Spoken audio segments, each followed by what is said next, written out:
water, children wade in the water. Now, for God's going to trouble the water, it's escape, water, and freedom. We say escape, water, and freedom. Think about the many times people use natural resources to aid them in their escape. Rivers.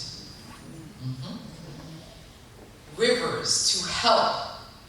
Well, because you need water to drink. Rivers. You need food to eat. Fish are in the water. If you know the right plants, there's plants growing near the water. Rivers, because you need that water to help to disperse your scent. Now, I grew up saying, a river would cover your scent. Not totally, no. If you think about some water that's not flowing, some water that's just kind of stagnant, the cells that come off of your body, if they're just floating there and not moving, a tracking dog can smell your scent on the water. Okay? So, you have to think about this. So you want water that's flowing. Water that's going to disperse your scent. So, wade in the water. It's also telling another story. A story so important to the enslaved people who, there were a few of them that actually brought Christianity over with them, especially if they were from Congo or from what is now Angola. They brought Christianity with them. Other people brought Islam, people brought their traditional religions. When they heard the story of Moses leading his people to freedom, they said, that sounds like us. And when they read and heard those verses in the Bible that says, God sees your oppression, God hears your cry, they said, that's a God we want to be connected to. And when they heard the story of the water splitting and the people walking through as on dry land to freedom, they said, And so wade in the water, such an important song, the time of the Underground Railroad. And when I think about North Carolina, I think about the Dismal Swamp. Indeed. And at first I thought, how could anybody survive in a dismal swamp? And, but then learning about the fact that African Americans helped to dig the Dismal Swamp Canal, they knew where they were going when it was time to go and pass that information on. Wade in the water. God's going to trouble the water. Warm your hands up, y'all. Here we go. Ooh.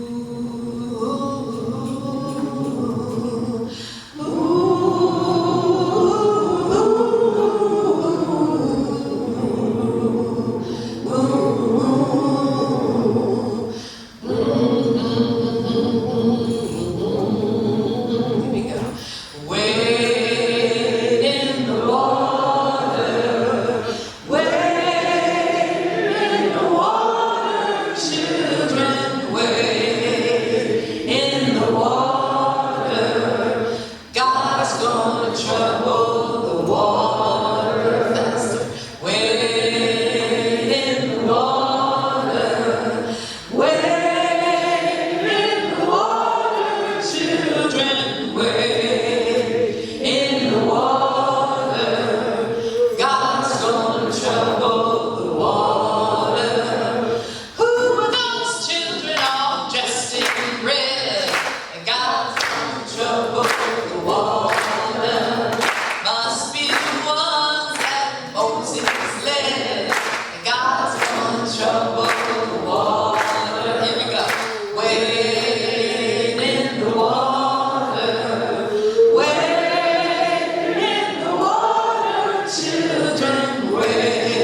culture, traditions.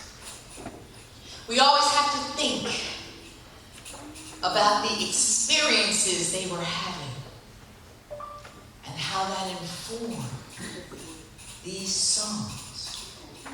When I say that the songs continue to teach me, I'll give you an example. I was making a recording of a song that I heard sung as a lullaby. But then when I started thinking about this spiritual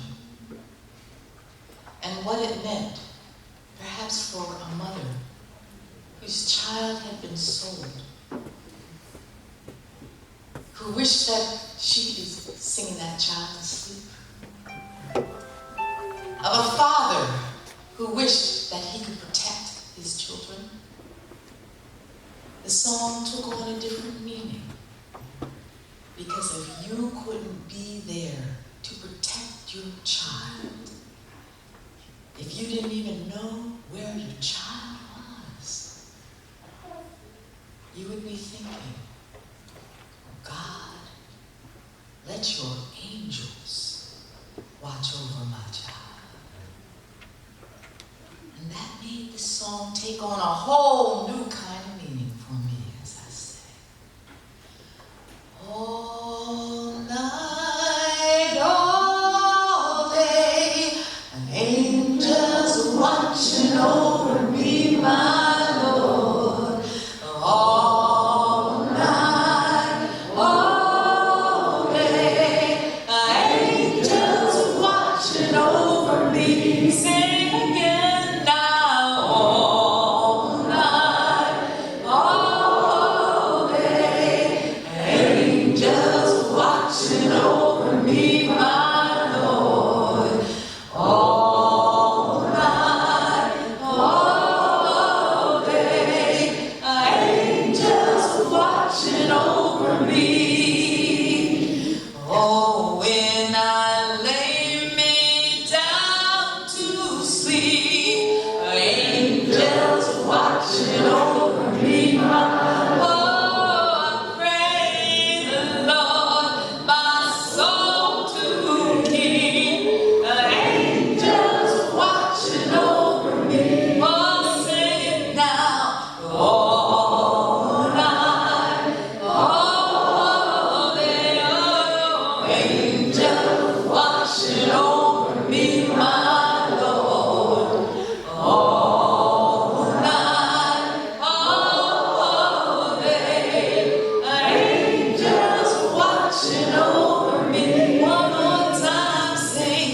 All night, all day, angels watching over me. Oh Lord, all night, all day, angels watching over me. What did they bring with them? Using songs to talk about what was going on. Songs that told your history. Songs that carried your culture. Songs that moved things along. But they also brought a tradition of telling stories.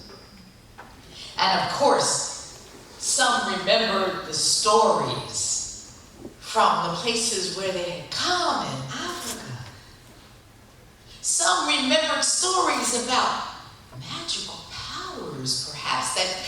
from around what we would call Angola brought with them. And some added a few other things to that story after they heard of those Igbo who flew back. And one of the most widely known traditions are traditional stories of flying Africans.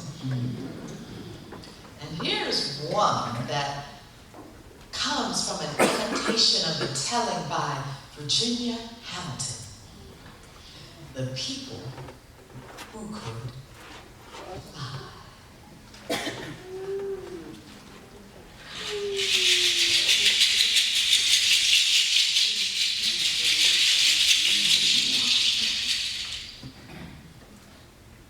Now they say that in Africa there were some people who could fly with beautiful black shiny wings. You could see them floating in the air the way you or I might walk up a set of stairs. But somehow, I don't know how,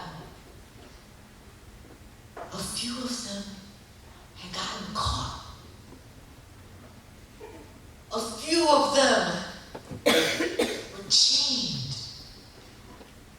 A few of them got marched with the others to the west coast of Africa. A few of them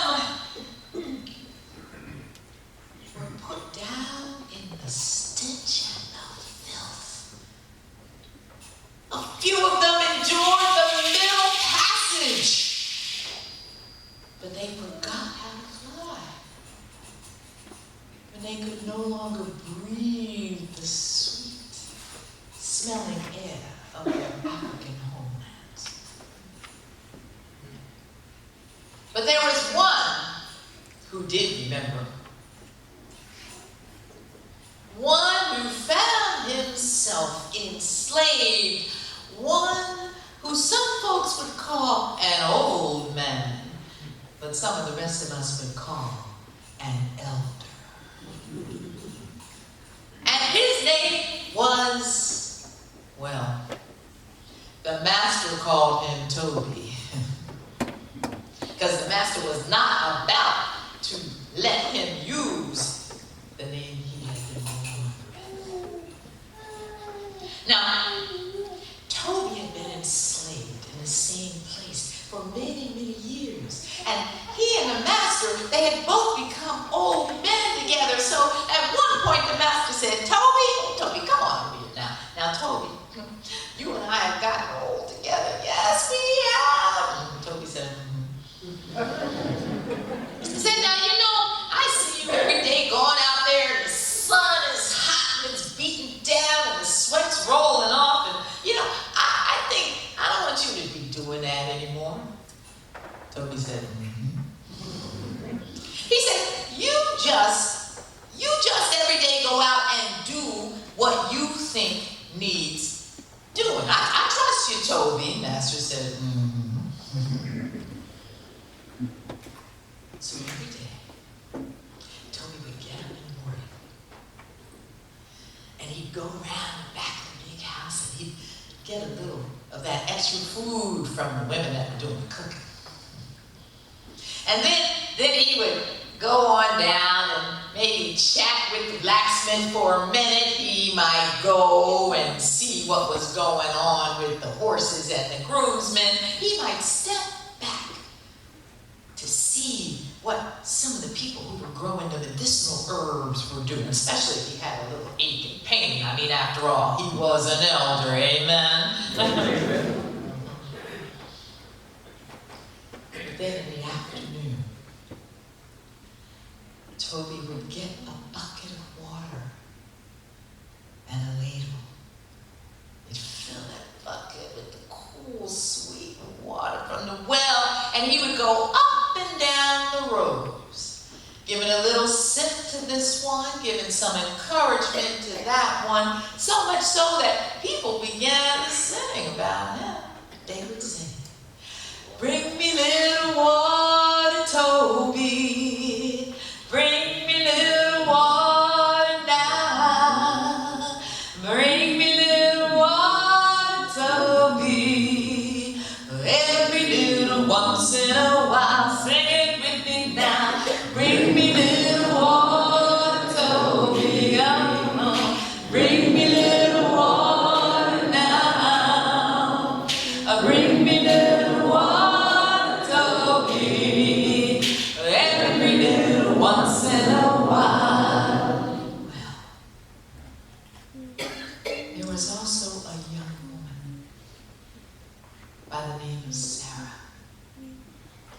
Sarah had just had a little baby. She did not want that child growing up under slavery. And she had heard those stories about Toby. And so when he came walking down her road,